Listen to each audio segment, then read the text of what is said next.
সাংবাদিক বন্ধুগণ, print media, electronic media, YouTuber, portal সবাইকে আমি আন্তরিক এবং তার ব্যবস্থাপক রাজ্য মিডিয়া সেলের যিনি কনভেনার ইনচার্জ রাজ্য কমিটির সদস্য তুষার ঘোষ মহোদয় আপনাদেরকে ব্রিফ করে দিয়েছেন। আমার সাথে যে দুজন আছেন তারা অত্যন্ত সম্মানীয় ব্যক্তিত্ব এবং আমাদের দলের সম্পদ। আমাদের সহসভানেত্রী ডক্টর সেলের অন্যতম একজন আমাদের বিশিষ্ট লিডারশিপও দেন ডক্টর মধুসন্ধ্যা কর মহোদয়া, এবং আমাদের ডক্টর মুখার্জি আছেন, তিনি ডক্টর শরদ্দত্ত মুখার্জি, তিনি আমাদের ডক্টর সেলের কনভেনার এবং করোনা কোভিডের পিরিয়ড থেকে অদ্যাবধি জনস্বার্থে একজন রাষ্ট্রবাদী চিকিৎসক হিসেবে তিনি উল্লেখযোগ্য ভূমিকা এই রাজ্যে নিয়ে চলেছেন। তা আমি আপনাদের কাছে আমাদের ডক্টর সেল তথা আমাদের পার্টির যে স্ট্যান্ড সেটা নিয়ে বলতে চাই যে মাননীয় স্বাস্থ্যমন্ত্রী, অপদার্থ স্বাস্থ্যমন্ত্রী তথা রাজ্যের মুখ্যমন্ত্রী গতকাল তিনি এবং তার স্তাবক রাজ্যের মুখ্য সচিব মনোজ পন্ত দুজন মিলে এই যে সম্প্রতি স্যালাইন কাণ্ড বা ভেজাল ওষুধ কাণ্ড ঘটেছে এবং যার বলি ইতিমধ্যে একজন প্রসূতি মা এবং একজন নবজাতক ইতিমধ্যে হয়েছে, আরও কতজন অজ্ঞাত হয়েছে বিগত দিনে বা আগামী দিনে হবে তার ঠিকানা নেই বা জানা নেই, কারোরই আমাদের কোনো ধারণা নেই। তা সেখানে কালকে মেদিনীপুর মেডিকেল কলেজের কতগুলি তরুণী জুনিয়র ডাক্তার বিশেষ করে যারা এই রাজ্যের স্বাস্থ্য ব্যবস্থার যেটুকু ভগ্নাংশ অবশিষ্ট আছে তাকে বাঁচিয়ে রেখেছেন কার্যত। সিনিয়র ডাক্তাররা নিশ্চয়ই তাদের অবদান আছে, কিন্তু আরএমও হিসেবে সমস্ত মেডিকেল কলেজ বা অন্যান্য জায়গায় এই জুনিয়র ডাক্তারদের ভূমিকা এবং যে কোনো এসওএস, যে কোনো ডিজাস্টার লাইক সিচুয়েশন বা কোনো অ্যাক্সিডেন্টাল ঘটনা ঘটলে যেখানে স্কিল্ড ম্যান পাওয়ারের প্রশ্ন থাকে সেক্ষেত্রে জুনিয়র ডাক্তারদের ভূমিকা বা ট্রেনি নার্সদের ভূমিকা আমরা কেউ অস্বীকার করতে পারি না। তাই তাদেরকে যে সাসপেন্ড করা হয়েছে, ভারতীয় জনতা পার্টির ডক্টর সেল ইতিমধ্যে সকালেই তাদের স্ট্যান্ড জানিয়েছে। আমরা আবার অফিসিয়ালি আমাদের ওয়ার্কিং প্লেস, স্টেট হেডকোয়ার্টারের যে ওয়ার্কিং প্লেস সেখান থেকে জানাতে চাই যে আমরা এই সাসপেন্ডের সিদ্ধান্তের বিরোধিতা করছি এবং অবিলম্বে এই সাসপেনশন প্রত্যাহার করার জন্য অনুরোধ নয়, দাবি করছি। বিষয়টা মুখ্যমন্ত্রীর যে বরাবর একটা চালাকি, দ্বিচারিতা এবং মিথ্যাচার তার প্রমাণ এই ঘটনার ক্ষেত্রেও তিনি দিয়েছেন। আমরা যে ক্ষেত্রে সম্প্রতি আরজিকর কাণ্ড বা অভয়াকাণ্ড যে নামেই বলুন, সেই ঘটনাতেও যখন সোচ্চার হয়েছে গোটা বাংলা, গোটা দেশ, পৃথিবীর নানা প্রান্ত, তখনও এই মুখ্যমন্ত্রী 10 লক্ষ টাকা ক্ষতিপূরণ, তারপরে এই ঘটনাটাকে চাপা দেওয়া, ঘটনার পিছনের রহস্য তাকে আড়াল করা, এভিডেন্স ডিস্ট্রয় করা, সব কাজটা তিনি তার সাঙ্গপাঙ্গদের নিয়ে করেছেন। এক্ষেত্রে আমরা প্রথম দিন থেকে আপনারা মিডিয়া এবং হেলথ ডিপার্টমেন্টের লিখিত যা হয়েছে, প্রেসের সামনে মনোজ পন্ত, নারায়ণ স্বরূপ, নিগমরা এসেছেন অনেক পরে, যখন আপনারা বললেন, আমরা বললাম, মেদিনীপুরে বিজেপির যুব মোর্চা অ্যাজিটেশন করেছে, অন্য দলের লোকেরাও কম বেশি করেছে, আমি অস্বীকার করব না। তখন বাধ্য হয়ে বিকেলবেলা একটা প্রেস কনফারেন্স করেছিলেন। আমার মনে আছে, আমি যখন অ্যাসেম্বলির গেটে প্রেস করি 2টো নাগাদ, ঠিক তারপরে 3:30, 4টে নাগাদ একটা কাউন্টার প্রেস মনোজ পন্ত, নারায়ণ স্বরূপ, নিগমকে দিয়ে মুখ্যমন্ত্রী নবান্নতে করান। তার আগে ওরা মুখ খোলেনি, কিন্তু মুখ খোলার দরকার নেই। আমরা যে ডকুমেন্টগুলো আমাদের হাতে আছে, সেই ডকুমেন্টগুলোর মধ্যে 8ই জানুয়ারি ডেপুটি সেক্রেটারি স্বাস্থ্য ভবনের হোয়াটসঅ্যাপ মেসেজ সমস্ত এমএসভিপি, সুপার, সংশ্লিষ্ট সকলকে তিনি দিয়েছেন যে পশ্চিমবঙ্গ ফার্মাসিউটিক্যাল যে কোম্পানি, এই যে আরএল নাম, যে স্যালাইন বা ইঞ্জেকশন থ্রু স্যালাইন, এটাকে ব্যান ঘোষণা করা হচ্ছে এবং আপনারা স্টক থাকলে অলরেডি ইউজ করা বন্ধ করুন। 8 জানুয়ারি এটা ডকুমেন্ট। সেকেন্ড, 14ই জানুয়ারি মকর সংক্রান্তির দিন, সেই দিন লিখিতভাবে ডেপুটি সেক্রেটারি ওএসডি স্বাস্থ্য ভবন এই কোম্পানির কোন কোন ওষুধ ব্যবহার করা যাবে না তার তালিকা দিয়ে ডকুমেন্ট দেয়। আমি ডকুমেন্ট এই মিটিং এর পরে আপনাদের মিডিয়া গ্রুপে পোস্ট করে দিচ্ছি, আপনারা পেয়েছেন নিশ্চিত। তা আমরা এই যদি কোম্পানিটাকে ব্যান ডিক্লেয়ার হয়, ওষুধ যদি সন্দেহজনক হয়, মহারাষ্ট্রের ল্যাবে যদি পাঠানো হয়ে গিয়ে থাকে, তাহলে অপারেশন থিয়েটার, তার গেটে সিসিটিভি লাগানো, জুনিয়র ডাক্তার কর্তব্যে অবহেলা, এই গল্পটা এলো কোথা থেকে? এটা পশ্চিমবঙ্গ ভারতীয় জনতা পার্টি, তার ডক্টর সেল এবং রাজ্যের বিরোধী দলনেতা আপনাদের মাধ্যমে মাননীয় অপদার্থ স্বাস্থ্যমন্ত্রী 13.5 বছর ধরে পুলিশ আর স্বাস্থ্যকে জলাঞ্জলি যিনি দিয়েছেন, তার কাছে আমরা জানতে চাই। খুব ক্লেভারলি এখানে যেমন সঞ্জয় রায়ের উপর দিয়েই সবটা গেছে, তিনি হয়তো অভিযুক্ত, কারণ সুপ্রিম কোর্ট, সিবিআই এসব হচ্ছে, আরো অনেকে অভিযুক্ত। এখানেও যদি প্রপারলি মেডিকেলের সুপার বা যারা স্টোর হ্যান্ডেল করেন মেডিসিনের, তারা যদি ওখানকার যিনি ওটিতে লিডারশিপ দিয়েছেন তাকে মানা করে থাকেন অন রেকর্ড যে এই ওষুধ ব্যবহার করা যাবে না,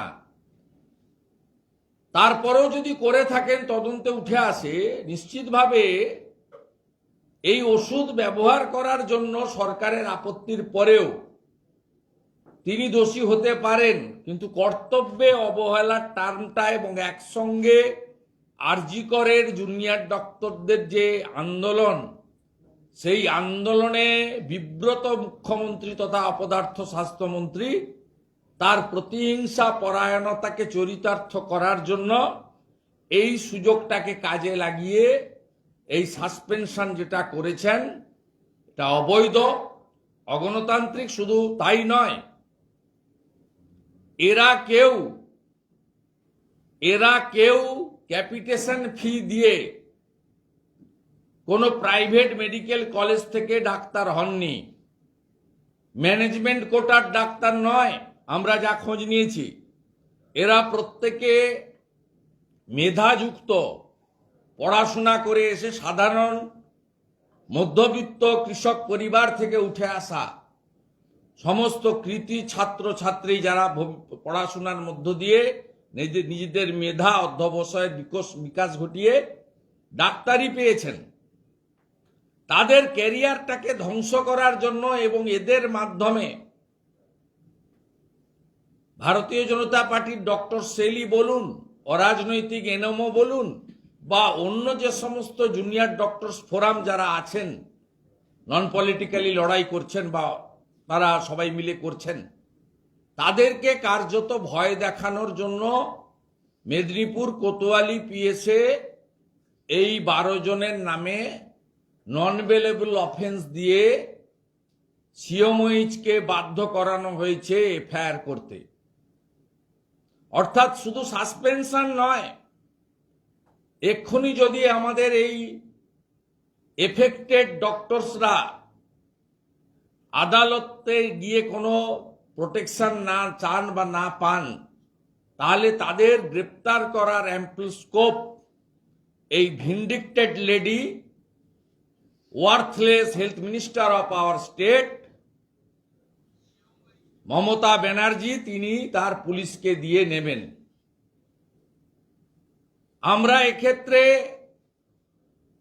ভারতীয় জনতা পার্টি এবং as a leader of opposition এবং আমাদের ডক্টর সেলের 3 জন রেসপেক্টেড লিডার্স এখানে আছেন, অত্যন্ত সেন্সিবল লিডার এরা। এই লিডাররা তাদেরকে লিগ্যাল সাপোর্ট দেওয়ার জন্য প্রস্তুত আছে যদি তারা চায়। ফুল সাপোর্ট দেওয়ার জন্য আমরা রেডি আছি যদি তারা আমাদের ডক্টর সেলের সাপোর্ট চায় বা এলওপির সাপোর্ট চায়। তাই আমাদের আজকে প্রেস বার্তার 3টে পার্ট। একটা হচ্ছে অবৈধ সাসপেনশন এবং এফআইআর এর আমরা নিন্দা করি। দ্বিতীয় হচ্ছে কর্তব্য অবহেলার টার্ম আসতে পারে না, কারণ রাজ্য সরকার তার স্বাস্থ্য দপ্তর অন রেকর্ড এই কোম্পানি এবং এই ওষুধকে ভেজাল ডিক্লিয়ার করে ব্যান ডিক্লিয়ার করেছে, অন রেকর্ড ডকুমেন্টারি এভিডেন্স, ভার্বেলি নয়।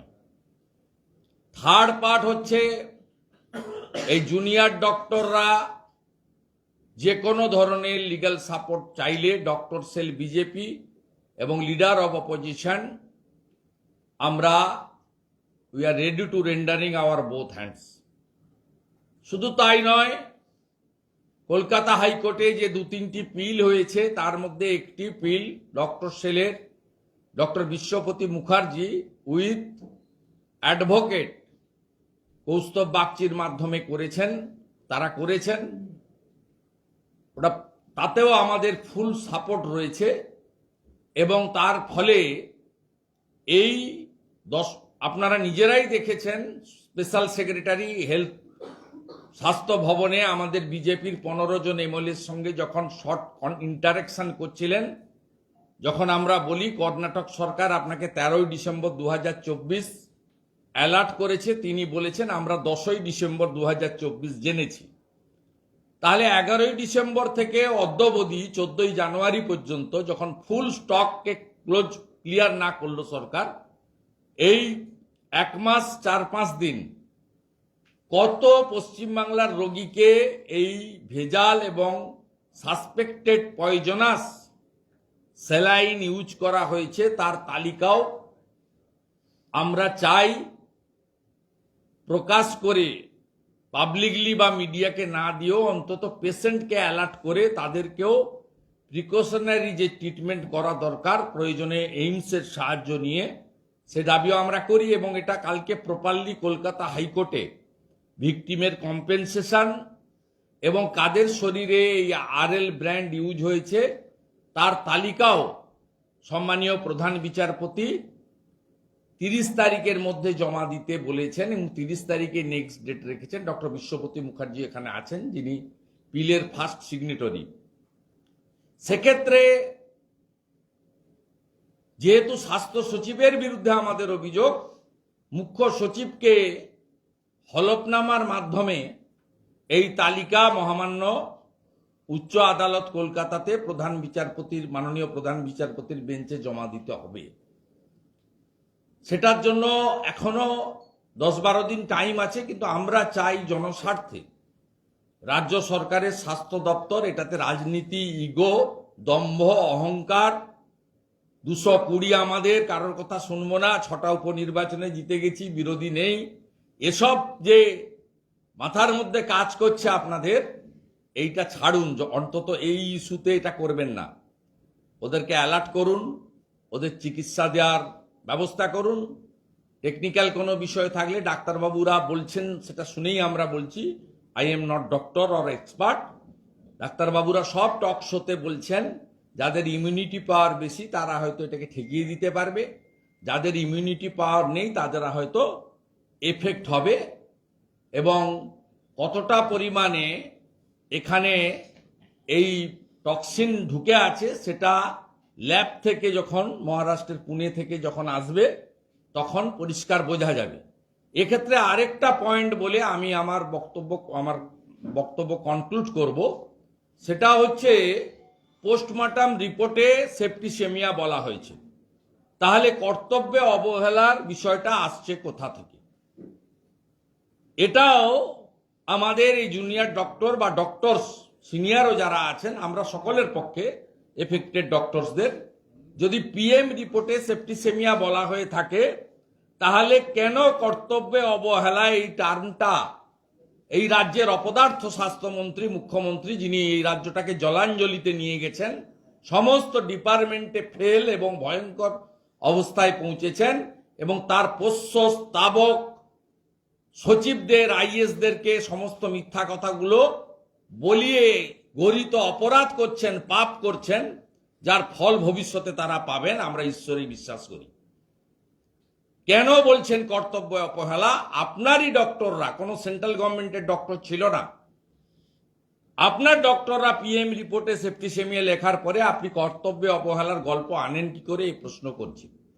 এর বাইরে ফাইনালি আমরা ভারতীয় জনতা পার্টির ডক্টর সেল এবং অন্যরা জুনিয়র ডাক্তারদের উপর যদি আগামী সোমবারের মধ্যে সাসপেনশন উইথড্র না হয়, আমরা প্রোগ্রাম ডিক্লেয়ার করব। সেটা মেদিনীপুর ওরিয়েন্টেডও হবে, স্টেট ওরিয়েন্টেডও হবে। সেটা ডক্টর শরদ্দত্ত মুখার্জি সকলের সঙ্গে কথা বলে তিনি সোমবার দিন বিকেলে প্রোগ্রাম ডিক্লেয়ার করবেন, এবং ডক্টর সেলও থাকবে, এবং এমএলএ এমপি যারা আমরা অ্যাভেলেবল হব তারাও সঙ্গ দেব, এবং আমাদের অন্যান্য যারা আছেন তারাও, সবাই মিলে জনগণ এবং নাগরিক সমাজকে এর প্রতিবাদে রাস্তায় নামার জন্য আমি আবেদন জানিয়ে আমার বক্তব্যের পার্ট আমি কনক্লুড করলাম। Is there any technical point? দুজন ডক্টরস বলবেন, আর যদি পিল রিলেটেড কিছু থাকে তাহলে ডক্টর বিশ্বপতি মুখার্জি বলতে পারেন। না, আমি আগে এটা শেষ করি, ওনাদের ক্ষেত্রে কোনো কোশ্চেন আছে কারণ? তাহলে বলবো, আমি লাস্টে বলবো, ওনাদের পার্টটা কমপ্লিট হয়ে যাক, যদি টেকনিক্যাল কিছু থাকে। এই যে সিআইডির হাতে তদন্ত ভার দেওয়া হচ্ছে, মুখ্যমন্ত্রী ঘোষণা করলেন, যদিও চিকিৎসকদের ক্ষেত্রে মেডিকেল কাউন্সিলের একটা ভূমিকা থাকে, এটা পিলটা মহামান্য আদালত অ্যাকসেপ্ট করার পরে করেছেন। আপনি টাইমিংস গুলো দেখবেন যে হাইকোর্ট যখনই বলল কম্পেনসেশন, আমরা আগের দিন বললাম 50 লক্ষ টাকা, তখনই তিনি দুটোর সময় প্রেস করে বললেন 5 লাখ টাকা। কোনোটাই কিন্তু মুখ্যমন্ত্রী তার মানবিক মুখ দিয়ে বলেননি, তার যে দায়িত্ব কর্তব্য সেটা থেকে উনি করছেন না। এবং সিআইডিকে কখন পাঠালেন? যখন ডাক্তার বিশ্বপতি মুখার্জি, কৌস্তব বাগচিদের পিলটা হাইকোর্ট অ্যাকসেপ্ট করলো গত বৃহস্পতিবার, দিয়ে বলল সোমবার দিন এটা রাখবো, বা সোমবার দিন নিল বৃহস্পতিবার রাখবো, তখনই কিন্তু আপনার এই সিআইডির ইনভেস্টিগেশনটা দেওয়া হলো। তার কারণ ওই পিলের মধ্যে যেটা আছে আপনারা পেয়েছেন, রিটটা মিডিয়া হয়েছে এবং এখন তো লাইভ ল হয়, তাতে পিলে পরিষ্কারভাবে ইনারা চেয়েছেন কি, ড্রাগ কন্ট্রোল অফ ইন্ডিয়া তার ইনভেস্টিগেশন। আর যেহেতু এই কোম্পানিকে অবৈধ টেন্ডার দেওয়া হয়েছে, 22 সালে টেন্ডারের টার্ম শেষ, একে এক্সটেনশন দেওয়া হয়েছে, কর্ণাটক সরকার বলার পরেও এর কাছ থেকে সাপ্লাই নিয়েছেন, পেমেন্ট দিয়েছেন আরটিজিএস করে, তাহলে এটা মানি লন্ডারিং এর কেস। কারণ এই যে বেআইনি কন্ট্রাক্ট আফটার 2022 6 মাস এক্সটেনশন দিয়েছেন, কিসের ভিত্তিতে? কাটমানির ভিত্তিতে। তাহলে it's a fit case for money laundering, এবং এনফোর্সমেন্ট ডাইরেক্টর শুড ইন্টারভেন। এইটা দেখে উনি সিআইডি কে লাগিয়েছেন যেমন অতীন ঘোষকে দিয়ে আরজিকর ভাঙিয়ে প্রমাণ লোপাট করেছিলেন, সিবিআই কলকাতা পুলিশের বিনীত গোয়েল রাত্রি 2টো অবধি থেকে সব প্রমাণ লোপাট করেছেন। ঠিক এক্ষেত্রেও সিআইডিকে দিয়ে সব প্রমাণ লোপাট করার ব্যবস্থা করেছেন, যাতে ভবিষ্যতে কোনো হায়ার এজেন্সি বা নিউট্রাল এজেন্সির ইন্টারভেনশন হলে কিছু যাতে না পাওয়া যায়। It's a old practice of Mamata Banerjee. এই প্র্যাকটিসে উনি অভ্যস্ত এবং বাংলার মানুষরাও, সচেতন লোকজনও এটা সবাই জেনে গেছে। এবং এই কোম্পানির ক্ষেত্রে আপনাকে বলে দিই, রাজ্য সরকারের সঙ্গে এই কোম্পানির মৌ হয়েছে যে তারা যদি পশ্চিমবঙ্গে এই কারখানা স্থাপন করেন, ওদের কাছ থেকে সেলাইনটা নেবে। সেলাইনের গুণগত মানের বিষয় নয়।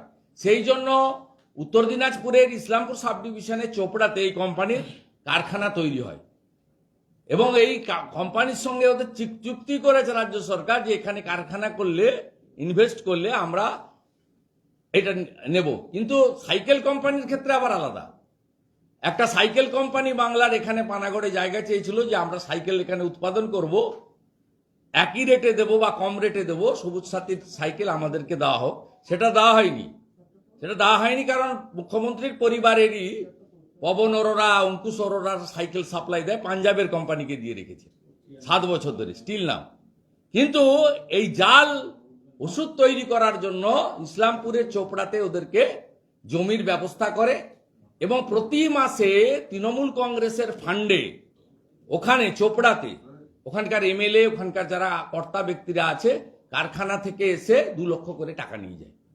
1,99,000 নয়, 2,01,000 নয়, 2 লক্ষ করে টাকা প্রত্যেক মাসে লোকাল টিএমসি কে মান্থলি দিতে হয়। চোপড়ার টিএমসি এমএলএ নেতারা তারা ওখানে এনজয় করে। আমি নোয়িং ফুললি ওয়েল এবং খুব দায়িত্ব নিয়ে আমি এই কথাগুলো আপনাদের কাছে তুলে ধরলাম। অর্থাৎ সিআইডি আসার কারণ, অনারেবল মিডিয়া পার্সন যে কোশ্চেন করেছেন আমি উত্তর দিলাম, এভিডেন্স ডিস্ট্রয় করা, যাতে drug control authority of India, enforcement directorate বা যদি ক্রিমিনাল অফেন্স পান, কোর্ট কি করবেন আমরা জানি না, সিবিআই কে দিয়ে দেন পরে, যাতে কিছু না পান লাইক আরজিকর, সেই জন্যই সিআইডি কে দেওয়া হয়েছে। অনিচ্ছাকৃত খুনের ধারা দিয়ে মামলা রুজু করা হলো।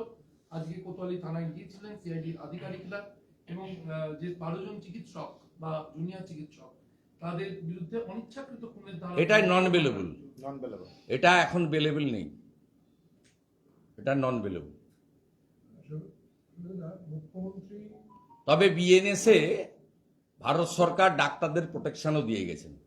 আমি ডক্টরদের অনুরোধ করব সিনিয়র লয়ারদের অ্যাডভাইস নিয়ে তাদের লিগ্যাল প্রোটেকশন জন্য তাদের হায়ার জুডিশিয়ালির কাছে যাওয়া উচিত, ইমিডিয়েটলি যাওয়া উচিত। গতকালও আশফাকুল্লাহ নাইয়ার বাড়িতে যেটা হয়েছে কাকদ্বীপে, আমরা কন্ডেম করেছি। আমি নিজে আশফাকুল্লাহ ভাইয়ের সঙ্গে ফোনে, ভিডিও কলে, হোয়াটসঅ্যাপ কলে এবং কথা বলেছি। তাকে বলেছি যে এখানে কোনো পলিটিক্সের বিষয় নয়। Leader of opposition means those who are torture by the state government and state ruling party. আমরা তাদের সাথে আছি, আমাদের সাপোর্ট আছে, আমরা কন্ডেম করছি। আজকেও বলছি, এটা ভয় দেখাচ্ছে। আরজিকরের আন্দোলনে মমতা ব্যানার্জি 3 মাস গুটিয়ে গেছিলেন, সেই রিভেঞ্জগুলো তিনি আস্তে আস্তে নিতে চাইছেন। একজন প্রতিহিংসা পরায়ণ মুখ্যমন্ত্রী হাতে এই বাংলা পড়েছে এবং তাতে শুধুমাত্র আমরা যারা মেন অপোজিশন পার্টি বিজেপি নই, যারা প্রতিদ্বন্দ্বী তারা নই, শুধু ইনোসেন্ট কমন পিপুল এবং তার মধ্যে ডক্টর লয়াররাও আছেন, ইভিন হাইকোর্টের জাজরাও ভিক্টিমাইজ হয়েছে। আপনারা জানেন যে জাস্টিস অমৃতা সিনহার পরিবার থেকে শুরু করে জাস্টিস রাজশেখর মান্তার বাড়ি পর্যন্ত অ্যাটাক করা হয়েছে, সবাই জানে। তো এই রাজ্যে আমাদের সংবিধানের যে 4টা স্তম্ভ আছে, lawmaker, bureaucrat, judiciary, media person, কেউ এখানে আপনারা সেফ নন।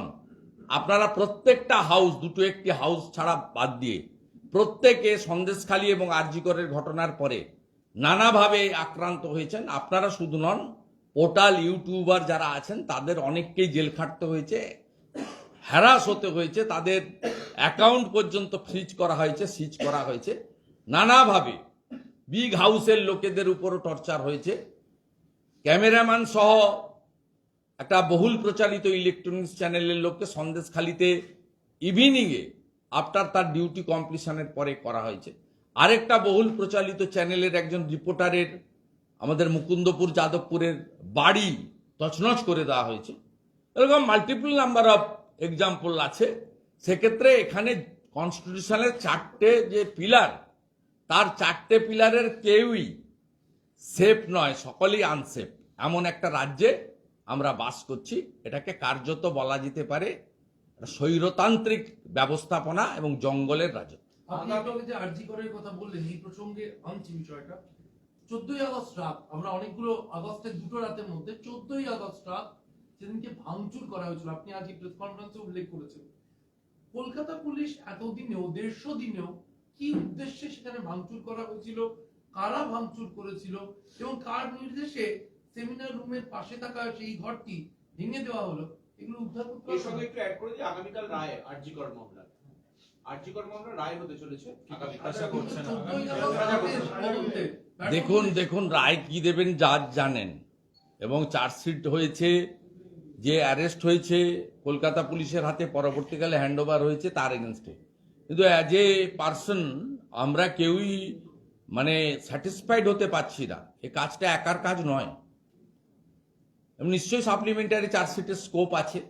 যেহেতু সুপ্রিম কোর্ট দেখছেন, যে সুপ্রিম কোর্টকে আমাদের দেশের মাননীয় প্রধানমন্ত্রী সরকারও মান্যতা দিয়ে চলেন, সুপ্রিম কোর্টের কোনো সিদ্ধান্ত খুব একটা পার্লামেন্টে চেঞ্জ করেন না, আমাদের অন্তত ল অ্যাবাইড মানে আমাদের গভর্নমেন্ট। তা আমরা বিশ্বাস করি যে সুপ্রিম কোর্ট এবং সেন্ট্রাল ব্যুরো অফ ইনভেস্টিগেশন তারা যেহেতু ফাইনাল চার্জশিট দেয়নি, সাপ্লিমেন্টারি চার্জশিট বাকি আছে, তাতে তারা বিষয়টাকে আরও বেশি করে, যেটা পশ্চিমবঙ্গের মানুষ চাইছেন, ওনার পরিবার চাইছেন, সন্দেহটা দূর করার ক্ষেত্রে তারা ইতিবাচক ভূমিকা নেবে। আর কালকের রায়ের ব্যাপারে আমি অন্তত বিশেষভাবে উৎসাহিত নই। আমি চাই যে পুরো র্যাকেটটাকে সামনে আনুক, এবং যারা এভিডেন্স ডিস্ট্রয় করেছে তারা পার পেয়ে যাচ্ছে। বেলেবল সেকশনে চার্জশিট দেওয়া যেত, কারণ যে সেকশনে অভিজিৎ মণ্ডল এবং সন্দীপ ঘোষ অ্যারেস্ট হয়েছিল ওটা বেলেবল সেকশন, ওটা ওদের পাটে যে ল্যাকুনা ছিল তার উপরে দেওয়া হয়েছিল দায়িত্বে অবহেলা, কর্তব্যে অবহেলা। সেটা বেলেবল সেকশন বিএনএস এর অন্তর্গত, যেটা আগে সিআরপিসি আইপিসি।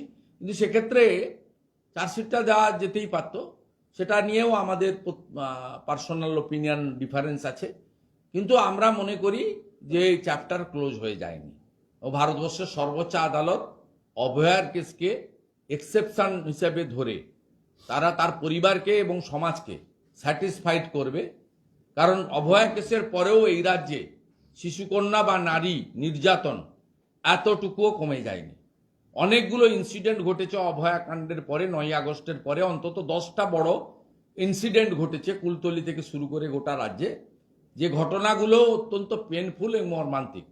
তাই অভয়াকাণ্ডে যদি এক্সাম্পলারি দৃষ্টান্তমূলক শাস্তি এবং পুরো র্যাকেটকে ঠিক না করা হয়, এবং কলকাতা পুলিশের সিপি সহ হেলথ ডিপার্টমেন্টকে যদি প্রপারলি শিক্ষা না দেওয়া হয়, তাহলে আমার মনে হয় পশ্চিমবঙ্গে শিশুকন্যা, নারী এবং কর্মরত অবস্থায় আমাদের লেডিরা যারা হসপিটালে কাজ করেন বা অন্য জায়গায় রাত্রে কাজ করতে বাধ্য হন, তাদের ক্ষেত্রে ভয়ঙ্কর পরিণতি হবে। সুপ্রিম কোর্ট ইন্টারফেয়ার না করলে সিভিক ভলেন্টিয়ার্স কি জিনিস আমরা জানতাম না। সুপ্রিম কোর্ট বলেছে এই জিনিস চলে না, তাই তুলতে বাধ্য হয়েছে। সুপ্রিম কোর্ট ইন্টারফেয়ার না করলে মাননীয় Alapan Bandyopadhyay on behalf of মুখ্যমন্ত্রী যে এটা বের করেছিলেন রাজ্য সরকারের যে অ্যাডভাইসারি, যাতে বলেছিলেন মহিলাদেরকে অ্যাডভাইস করা হচ্ছে একটু কম কাজ করতে সন্ধ্যের পরে, এটাও প্রত্যাহার করতে বাধ্য হয়েছে। বিধানসভায় আমি তুলেছিলাম, আপনারা লাইভ করেছিলেন অপরাজিতা বিলের দিন। কিন্তু পরবর্তীকালে সুপ্রিম কোর্ট যখন বলল যে আপনি এটা করতে পারেন না, ভারতবর্ষের ব্যবস্থাপনাতে মহিলা পুরুষ এভাবে আলাদা কিছু হয় না।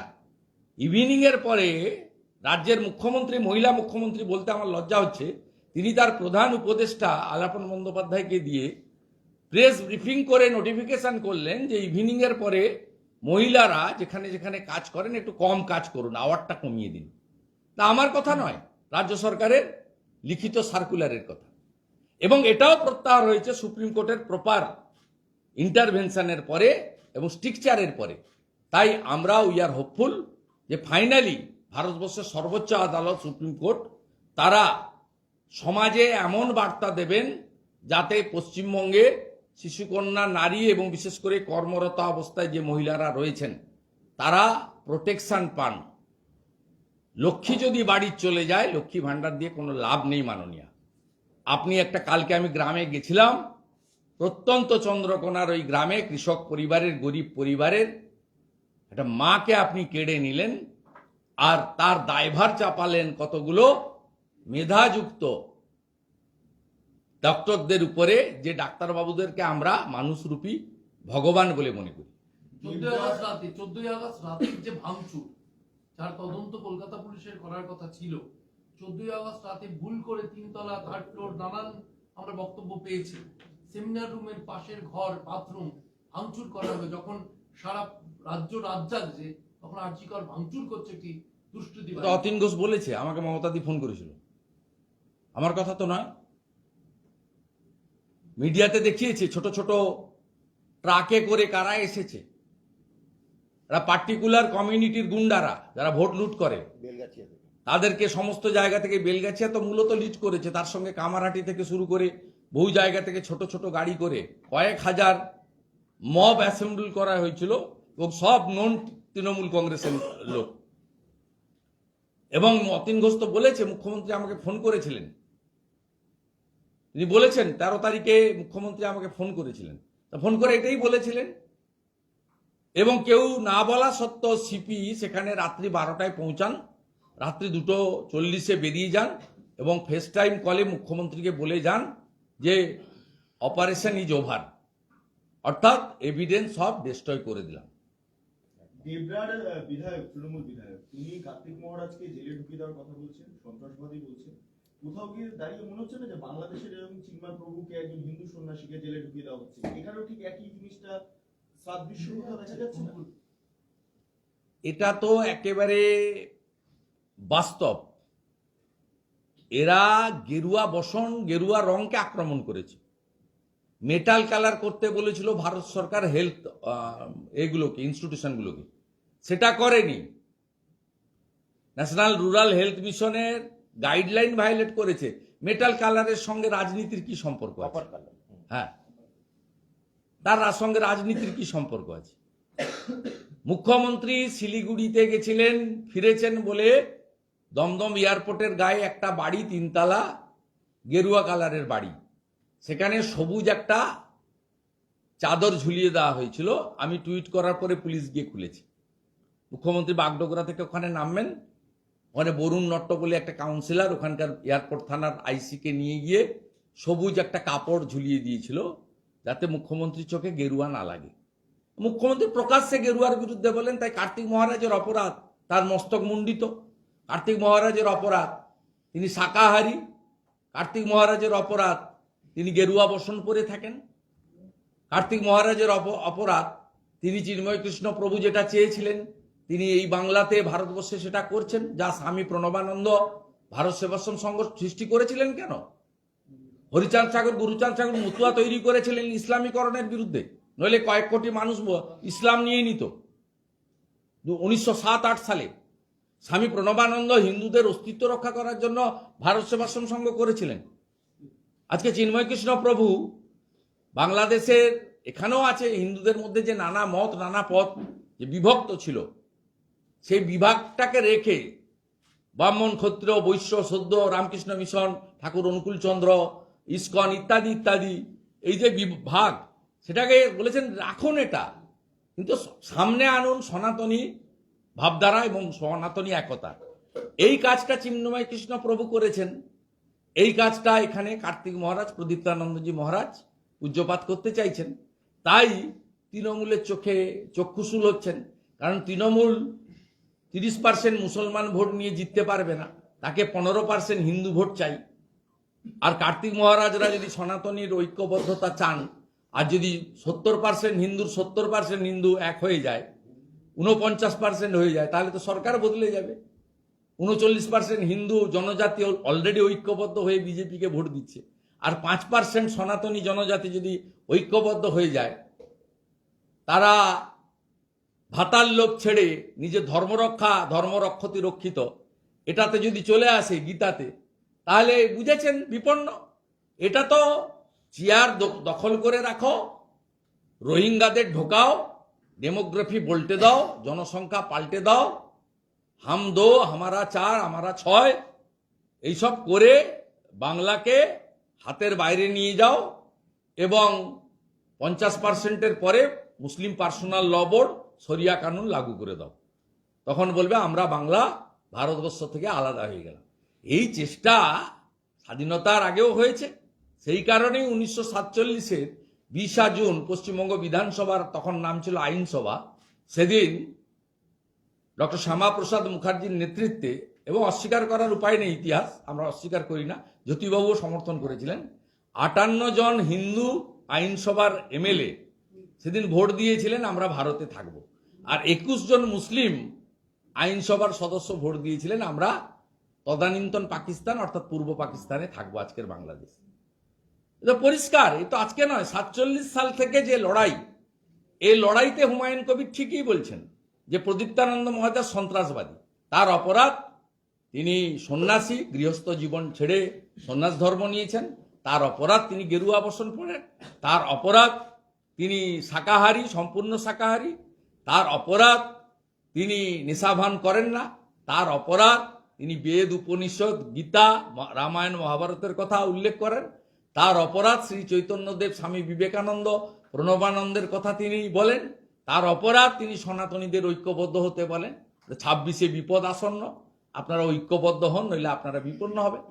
এই কথাগুলোর জন্য কার্তিক মহারাজ হুমায়ুন কবিরের মতো একজন সাম্প্রদায়িক লোক, এটা হুমায়ুন কবির 2, ওটা হুমায়ুন কবির 1, যিনি বলেছিলেন আমরা এখানে 70 ভাগ 30 ভাগকে কেটে ভাগীরথীতে পাঠাবো, ওটা হচ্ছে হুমায়ুন কবির 1, এটা হচ্ছে হুমায়ুন কবির 2। তা উনিও অনেক কীর্তি করেছেন। ওনার বিরুদ্ধেও একজন ট্রাইবেল মহিলার অভিযোগ রয়েছে, মমতা ব্যানার্জি তাকে প্রোটেকশন দেয়নি, তার দলের এমএলএ-কে প্রোটেকশন দিয়েছে, তখন তিনি মন্ত্রী ছিলেন। তা তিনি কার্তিক মহারাজকে সন্ত্রাসবাদী বলেছেন, মানে বুঝতে হবে যে পূজ্যপাদ মহারাজ সঠিক রাস্তায় আছে। বলছি, এই যারা ছিলেন, তারা কি শিক্ষিত বলে গর্ব করার বিষয়? আজকে বিশ্ব হিন্দু পরিষদের স্টল দিতে দেয়নি। হ্যাঁ, এইটা বিশ্ব হিন্দু পরিষদের স্টল বসতে দেওয়া হচ্ছে না, বইমেলা হচ্ছে। হাইকোর্টে গেছে বিশ্ব হিন্দু পরিষদ, বিএইচপি হাইকোর্টে হ্যাঁ, মানে স্টল বসতে দেওয়া হচ্ছে না বইমেলাতে বিশ্ব হিন্দু পরিষদে। অনেক হিন্দু নাম থাকে তো। এটা একেবারে এজেন্ডার মধ্যে। খুব দুর্ভাগ্য সুধাংশু দে এবং ত্রিদীপ বাবুরা, এরা খোলস ছেড়ে বেরোচ্ছেন। এবং আমাদের জুনিয়র ডাক্তাররা যেদিন বিনীত গোয়েলের টেবিলে মেরুদণ্ড রেখে দিয়ে আসে, সেটা এই পাবলিশার্স গিল্ডেও সেইটা তাদেরও মেরুদণ্ডটা আমার মনে হয় কালীঘাটে নইলে নবান্নতে টেবিলে রাখা আছে। এই জন্য কেবলমাত্র গেরুয়া ধ্বজ এবং হিন্দু নাম থাকার জন্য বিশ্ব হিন্দু পরিষদ, যা বাম আমলেও তাদের স্টলকে বাধা দেওয়া হয়নি, কংগ্রেসের আমলেও তাদের স্টলকে বাধা দেওয়া হয়নি 77-এর আগে, এই প্রথম মুসলিম লীগ 2 তৃণমূল কংগ্রেসের অঙ্গুলি হেলনে আজকে এই কাণ্ডটা করলো। এটাও সিটি অফ জয়, তিলোত্তমা কলকাতা, যে কলকাতার পুণ্যভূমিতে স্বামী বিবেকানন্দ জন্মেছেন, এটা লজ্জা লজ্জা লজ্জা। এটা কি কোটানকোট হিন্দু শব্দটা আছে বলে, মানে হিন্দু শব্দটা আছে বলে? অবশ্যই হিন্দু শব্দ, এবং ওদের ক্যাম্পের মাথায় একটা ধ্বজ ওড়ে, বিশ্ব হিন্দু পরিষদের ধ্বজ, যে ধ্বজের মধ্যে ওং বা স্বস্তিক চিহ্ন থাকে বা ত্রিশূল থাকে। এটাই আপত্তির কারণ। হিন্দু শব্দ এবং গেরুয়া রং, এই দুটো এখানে পশ্চিমবঙ্গে কার্যত নিষিদ্ধ হওয়ার পথে এগিয়ে চলেছে। কেন্দ্রীয় সরকারি কর্মচারী শিক্ষিত বলে কার্যত গর্ব হচ্ছে হুমায়ুন কবিরের। তিনি বলছেন যে ওসামা বিন লাদেন, উমর সঈদ বা মৌলানা মাসুদ আজহার এরা শিক্ষিত, মানে এতটা গর্ববোধ হওয়ার কি আছে? শিক্ষিত টেররিস্টদের গর্ব হওয়ার কি আছে? অ্যান্টি ন্যাশনাল কথাবার্তা, এই কথাবার্তা দেশ বিরোধী কথাবার্তা। এই প্রত্যেকটা লোক নিষিদ্ধ সংগঠন এবং ভারতবর্ষকে দুর্বল করা, কাশ্মীরকে ভারত থেকে কেটে বের করে নিয়ে যাওয়া, পশ্চিমবঙ্গে অশান্তি তৈরি করা, এসবের মূলে এই সমস্ত লোকের মাথা এবং তাদের শেখানো সমস্ত প্রশিক্ষিত জঙ্গিরা দেশের অভ্যন্তরে এসে অনেক নিরীহ মানুষকে খুন হত্যা করেছে। সম্প্রতি কয়েক মাস আগে একজন ডাক্তারবাবুকেও পরিষেবা দেওয়ার সময় জম্মুতে কাশ্মীরে খুন করা হয়েছে। তা কার্যত এই কথাগুলো রাষ্ট্রবিরোধী কথাবার্তা, মানবতা বিরোধী কথাবার্তা। ও পশ্চিমবঙ্গ বলে এই ধরনের কথাবার্তা হচ্ছে। এই জন্য পশ্চিমবঙ্গের সরকারের পরিবর্তনটা খুবই প্রয়োজন। আপনি নিজেই আজকে দেখবেন নাগা সন্ন্যাসীরা, তথাকথিত সেকু মাকু, যারা হিন্দুদের বিরুদ্ধে প্রচার করেন, প্রয়াগরাজ কুম্ভতে স্টল লাগিয়েছিলেন। সেই স্টল থেকে হিন্দু বিরোধী সমস্ত বই ওদেরকে দিয়ে খুলিয়েছে। এক্ষেত্রে উত্তরপ্রদেশের যে কড়া শাসন বা অনুশাসন পশ্চিমবঙ্গে খুব প্রয়োজন। একমাত্র শাসন এবং অনুশাসন এবং সরকারের যে দায়িত্ব সুরক্ষা এবং সুশাসন, যা যোগী আদিত্যনাথজির সরকার দিচ্ছে নরেন্দ্র মোদীজির মার্গদর্শনে, এটা পশ্চিমবঙ্গে খুবই প্রয়োজন। পশ্চিমবঙ্গের আমরা তো চেষ্টা করে যাচ্ছি। পশ্চিমবঙ্গের গরিষ্ঠ সংখ্যক মানুষ যদি এটা বুঝতে পারেন, তাহলেই আপনাদের এই প্রশ্নের সমাধানগুলো মিলবে। নইলে আমরা সংঘর্ষ করব, আপনারা দেখাতে থাকবেন, মিডিয়া টার্গেট হবে, আমরা আক্রান্ত হব, ফলস মামলায় আমাদেরকে নিমজ্জিত করা হবে, আমাদের বহু নেতাকর্মীকে মিথ্যাভাবে জেলে নিয়ে যাওয়া হবে, খুনও করা হবে। তা আমরা আমাদের পথে থাকব, কিন্তু বাংলার একটা অংশের মানুষ যারা নির্বাচনী প্রক্রিয়া অংশগ্রহণ করেন না, যারা তৃণমূল কংগ্রেসকে ভোট দিয়ে দেন, তাদেরকে এই বিষয়ে, বিশেষ করে আমাদের হিন্দু ভোটারদেরকে ভাবতে হবে যে এই ব্যবস্থার পরিবর্তন তারা চান কি চান না। আমরা কথা দিতে পারি, পরিবর্তনের বাংলা যদি আসে, আমরা 1 বছরের মধ্যে পশ্চিমবাংলায় এই ধরনের সাম্প্রদায়িক রাজনীতি, ধর্মীয় অসহিষ্ণুতা এবং শরণার্থীদেরকে প্রকৃত আশ্রয় দিয়ে অনুপ্রবেশকারীদের চুলের মুঠি ধরে বাংলার বাইরে নিয়ে যাওয়া, কাঁটাতার দেওয়ার জন্য সম্পূর্ণ জমি দেওয়া এবং উত্তরপ্রদেশের মতো সুশাসন সুরক্ষা, গুজরাটের মতো শিল্পায়ন এবং কর্মসংস্থান আমরা দেব। মানুষ শুধু আমাদের একবার টেস্ট করুক, পরীক্ষায় বসার সুযোগ দিক, এই আবেদন আমি করতে চাই। সুমনদা, কেন্দ্রীয় সরকারি কর্মচারীদের সঙ্গে রাজ্য সরকারি কর্মচারীদের ডিএর ভাড়া এই মুহূর্তে 39%। আপনি নিজেই গতকাল সমাজ, আমি সোশ্যাল মিডিয়াতে ডিটেলসে লিখেছি, এই সরকার পে কমিশনে পিছিয়ে আছে, 2টো পে কমিশনে পিছিয়ে আছে এবং 39% ডিএতে পিছিয়ে আছে। এবং শুনলে আপনি অবাক হবেন, জিপিএফ এর টাকা, যা কর্মচারীদের নিজেদের টাকা, তারা যদি এখন কোনো প্রয়োজনে দরখাস্ত করে, তাকে বলা হয় যে আপনার যদি চিকিৎসার বলে যে আপনারা হসপিটালের রেকর্ড নিয়ে আসুন। আর যদি কেউ বলে আমার মেয়ের বিবাহ দেবো বা ছেলের বিবাহ দেবো, একটু অনুষ্ঠান করব, খরচ করব, তাহলে বলে বিয়ের কার্ড বা রেজিস্ট্রি করেছেন যে ম্যারেজ রেজিস্টার্ডের সার্টিফিকেটের কপি দেন। মানে এই সরকার এতটাই দেউলিয়া হয়ে গেছে, জিপিএফ এর টাকা, যা আপনার নিজের টাকা, সেই টাকা তুলতে গেলেও রেশনিং করছে। আপনি 5 লাখ টাকা চাইলে আপনাকে 1 লাখ টাকা দিচ্ছে। এবং এই সরকারের 2টো নীতি, একটা হচ্ছে ভাতা দিয়ে কিছু ভোট নাও, আর তোষণের রাজনীতি করে মুসলিম ভোটটাকে সুরক্ষিত রাখো। সেই কারণে মমতা ব্যানার্জি হোক, হুমায়ুন কবির হোক, সিদ্দিকুল্লাহ হোক আর ফিরহাদ হাকিম হোক, প্রত্যেকের টোন একই।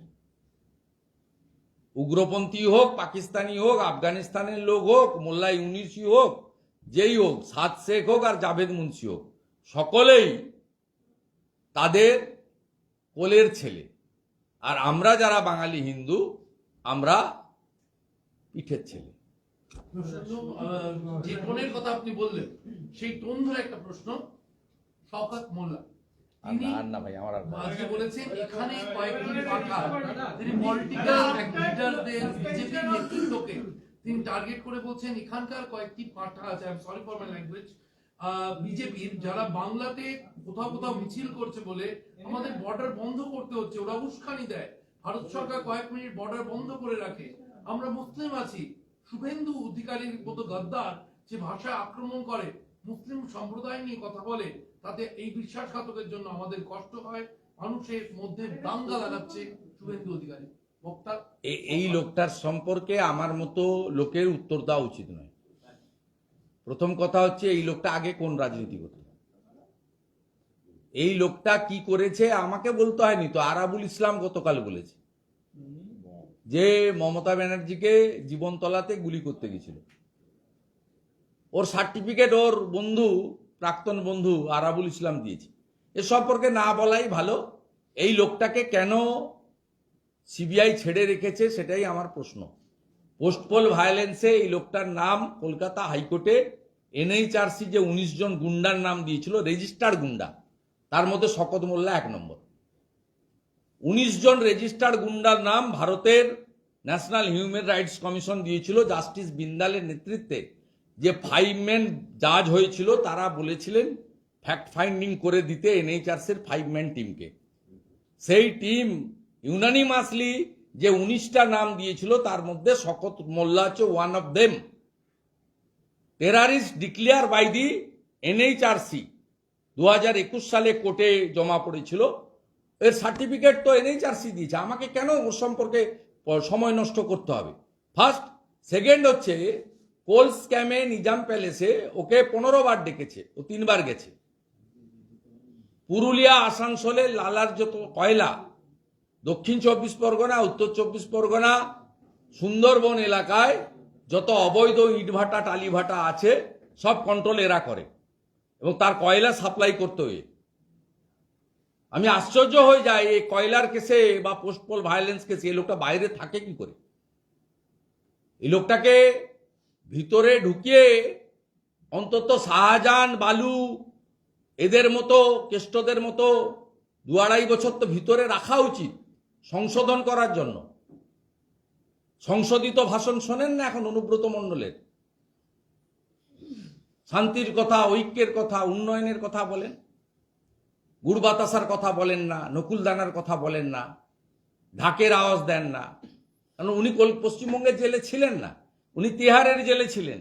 তিহারের জেলে শীতকালে 4:30 আর গরমকালে 3:30টার সময় রোল কল হয়।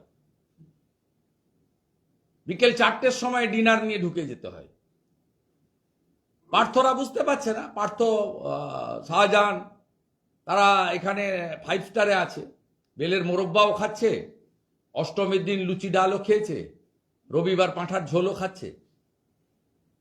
আমি বলছিলাম সেদিন না, সুদীপ বন্দ্যোপাধ্যায় জানে জেল কি জিনিস। রোজ ভ্যালির কেসে 4 মাস ভুবনেশ্বরে ছিল, তার মধ্যে 1.5 মাস জেলে ছিল আর 2.5 মাস অ্যাপোলো হসপিটালে ছিল ভুবনেশ্বরে। ওই 1.5 মাসে ওর হালুয়া টাইট হয়ে গেছে। ওই জন্য দেখবেন কথাবার্তায় অত্যন্ত মিষ্টতা, ভদ্রতা, শালীনতা আছে। কেস অনুব্রতর তাই হয়েছে, এরা সব পার পেয়ে যাচ্ছে। এই জন্য আমি বলি পশ্চিমবাংলার 21 সালের পরে যত মামলা হয়েছে, পোস্টপোল ভায়োলেন্স হোক এবং করাপশনের মামলা হোক, সব মামলা পশ্চিমবঙ্গের বাইরে ট্রান্সফার করা উচিত। তাহলে সংশোধনাগার তো আজীবন কেউ থাকে না, মার্ডার কেস ছাড়া যাবজ্জীবন হয়, ফাঁসি হয়। অন্য যে করাপশনের কেস বা অন্য কেসে 7 বছর 10 বছর এগুলো হয় এবং সেখানে প্রাথমিকভাবে 1.5-2 বছর থাকার পরে আপিল করলে কোর্ট একটা ইন্টারিম বেল গ্র্যান্ট করে। সেক্ষেত্রে এরা যে আপনি অনুব্রত এবং সুদীপ বন্দ্যোপাধ্যায়ের যে সংশোধনাগারে গিয়ে সংশোধিত হওয়াটা দেখছেন, আর এখানকার জেলে যারা থাকে তাদের সংশোধন দেখতে পাবেন না। যেমন বাকিবুর রহমান এখন লন্ডন যেতে চাইছে, রেশন কেলেঙ্কারির যিনি কিংপিন, লন্ডনে যেতে চাইছেন। এতে সবাই দুবাই, লন্ডন, সিঙ্গাপুর, বড় বড় ব্যাপার। মুখ্যমন্ত্রী বাড়ির লোকরা যেমন 11 সালের আগে কেউ বিদেশে যেতেন না, এখন সব বিদেশে যান। চোখ দেখাতে গেলেও হপকনসে যান, 1 কোটি টাকা নিচে জমা দিতে হয়, দিয়ে তারপরে হসপিটালে ঢুকতে হয়। This is the ground reality of West Bengal. অনেক মানুষ বলেন কেন্দ্র কি করছে? কেন্দ্র ল অ্যান্ড অর্ডার কেন্দ্রকে দিয়ে যায়নি সংবিধান। Law and order exclusively state subject এবং এখানে সিবিআই বা অন্য ইনভেস্টিগেশন করতে গেলে কোর্টের থ্রু করতে হয়, স্টেট গভর্নমেন্ট কাজ করতে দেয় না। যতগুলো সিট কলকাতা হাইকোর্ট করেছে, দাড়িভিটের ঘটনা হোক, কালিয়াগঞ্জের ঘটনা হোক, সিটকে প্রপার লজিস্টিক সাপোর্ট দেয়নি। আমার কাছ থেকে জানতে হবে না, আপনি মাননীয় পঙ্কজবাবু মারা গেছে, তিনি বলেছেন অনেকবার, উপেন বিশ্বাস আছেন, উপেন বিশ্বাসের কাছ থেকে জানবেন যে কোর্ট থেকে তৈরি করা সিটকে রাজ্য সরকার কোনো অ্যাসিস্ট্যান্স, লজিস্টিক সাপোর্ট, অ্যাকোমোডেশন, কোনো অ্যাসিস্ট্যান্স দেয়নি। অতএব পশ্চিমবাংলার মানুষ চাইছেন এক্ষুনি এরা চলে যাক, কিন্তু এভাবে হয় না।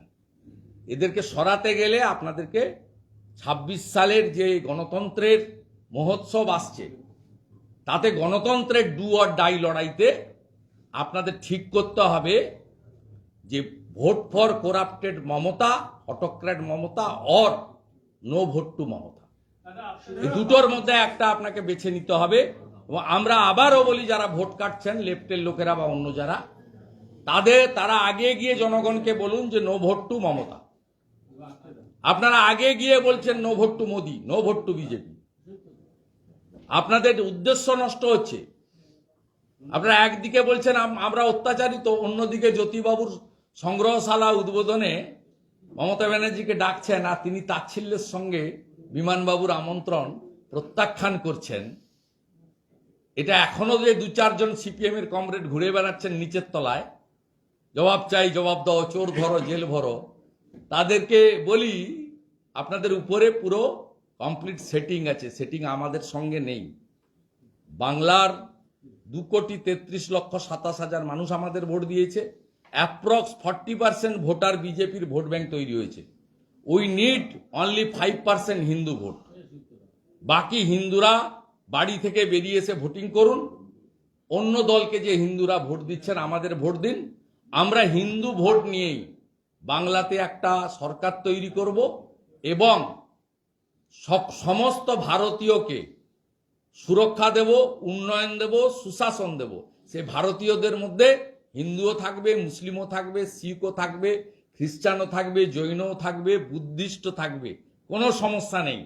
আমরা ধর্মীয় কারণে উৎপীড়িত হওয়া হিন্দুদেরকে শরণার্থী হিসেবে আশ্রয় দেব, বুদ্ধিস্টদেরকে, আর অনুপ্রবেশকারীদেরকে চুলের মুঠি ধরে ভাগাবো। অনুপ্রবেশকারী আর শরণার্থী এক নয়। অনুপ্রবেশকারী মুসলমান আর ভারতীয় মুসলমান এক নয়। গুলিয়ে ফেলবেন না। আর না না না, আপনি কি বলছিলেন এই doctor Mukherjee? Is there any point আপনার সাইডে? আমি শুধু একটা জিনিস বলতে চাই, এই যে ডাক্তারদের বলেছে যে আচ্ছা, ডক্টর মুখার্জি একটা কোর্ট ম্যাটার বলবেন। কোর্ট ম্যাটার বলবেন একটা কথা আপনি একটা প্লিজ প্লিজ শুনুন, লিসেন। হ্যালো, এটা অন হয়নি। দাঁড়িয়ে নেন।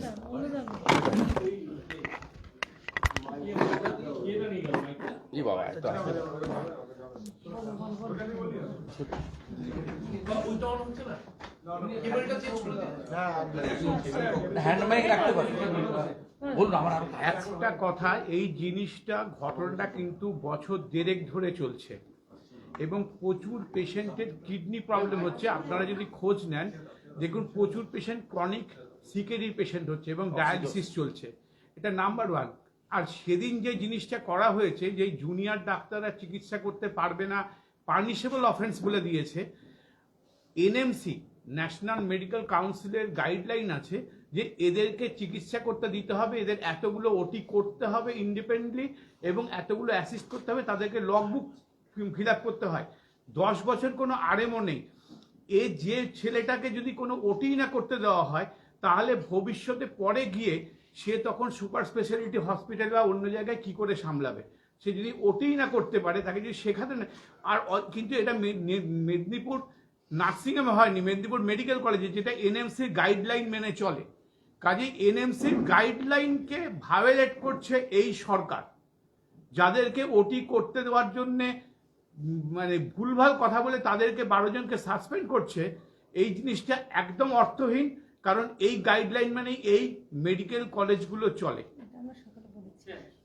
10ই ডিসেম্বর আমি আর ডক্টর বিশ্বপতি কিন্তু এখানে হুইসেল ব্লোয়ার হয়েছিলাম।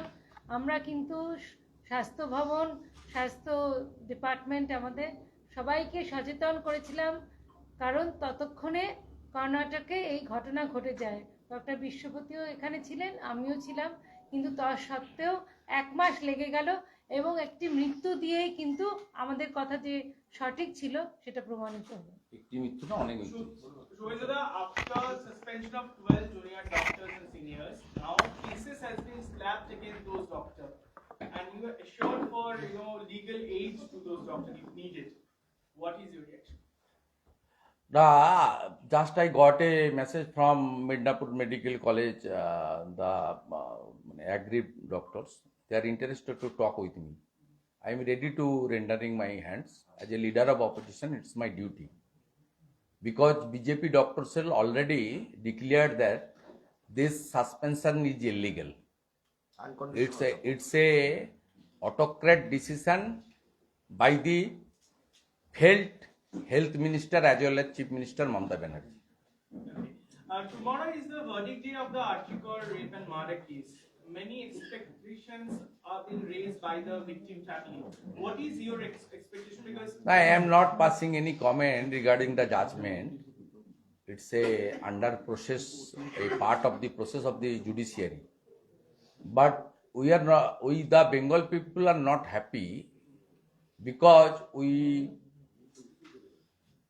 finally our assumption are it's a very, very true fact that multiple number of goons and government person, including the health administration of the state, particularly Arjikol Medical College administration and Calcutta police, they are totally involved regarding this heinous crime.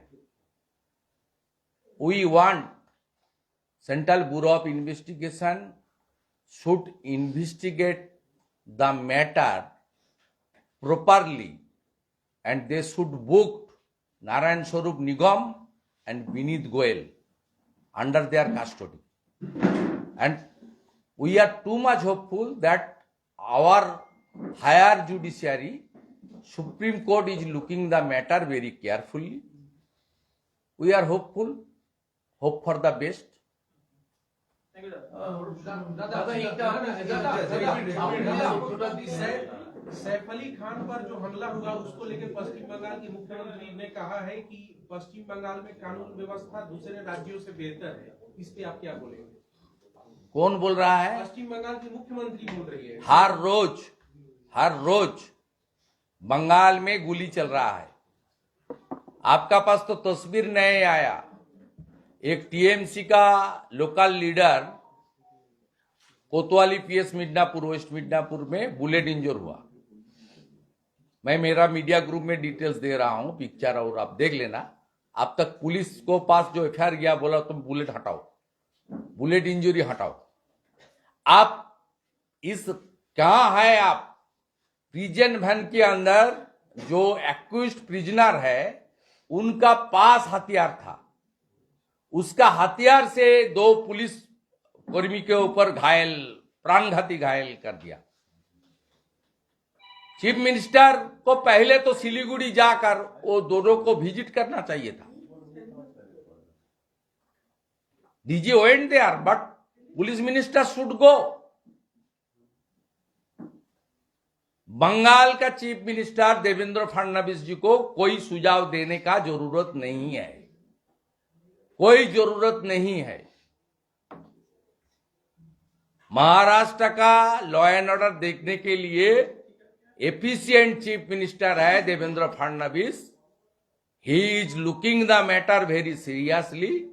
और वहां इस सब काम में धर्म के आधार पर, राजनीति के आधार पर काम नहीं होता है। दूसरा प्रदेश में यहां धर्म के आधार पर और राजनीति से आधार पर पुलिस ने काम करता है। 90% एफआईआर फॉल्स। चीफ मिनिस्टर को रिजाइन देना चाहिए। From 2021 till today 150 cases transferred to CBI and NIA by the Calcutta High Court and the Supreme Court. This is exception. दूसरा कोई प्रदेश में ही नहीं होता। रामनवमी दंगा कहां होता है? बंगाल में होता है। दुर्गा प्रतिमा तोड़फोड़ कहां होता है? बंगाल में होता है। वर्किंग प्लेस में डॉक्टर, लेडी डॉक्टर का rape and brutally murder by the goons. Sanjay Roy कौन है? मान लीजिए वो विक्टिम एक्यूज्ड है। उसके खिलाफ चार्जशीट हुआ है, ठीक है, कौन है? सिविक वॉलंटियर्स है। सिविक वॉलंटियर्स का कौन डिपार्टमेंट से जुड़ा हुआ है? Home department. होम डिपार्टमेंट के पिछले 13.5 साल कौन चीफ मिनिस्टर है? আজকে আপনার সঙ্গে যোগাযোগ করেছেন মেদিনীপুর মেডিকেল হবে না ও সাধারণ পুলিশ কর্মী তো, ওই জন্য হবে না কিছু। আর একটা আপনি ভাবতে পারেন কোন রাজ্যে আছে যেখানে পার্মানেন্ট ডিজি নেই? ডিজি করে ভারত সরকারের কাছ থেকে অ্যাপ্রুভেল নিতে হয়, ইউপিএসসি তে পাঠাতে হয় 3 ম্যান প্যানেল, সেখান থেকে তারা একজনকে চুজ করে পাঠায়। রাজীব কুমারকে রাখবে বলে প্যানেল পাঠায়নি। এবং this is the only state যেখানে প্রিন্সিপাল সেক্রেটারি আইটি ডিপার্টমেন্টকে অ্যাডিশনাল চার্জের ডিজি দেওয়া হয়েছে। আপনি এখানে ল অ্যান্ড অর্ডার পাবেন কোত্থেকে? ডিজি হচ্ছে ওর additional charge. He is not DG, he is the principal secretary IT department, government of West Bengal. ওর অ্যাডিশনাল চার্জ হচ্ছে ডিজিপি। আপনারা তো নবান্নতে এত প্রশ্ন করার সুযোগ পান না, আমাদের পান, আমরা বলি।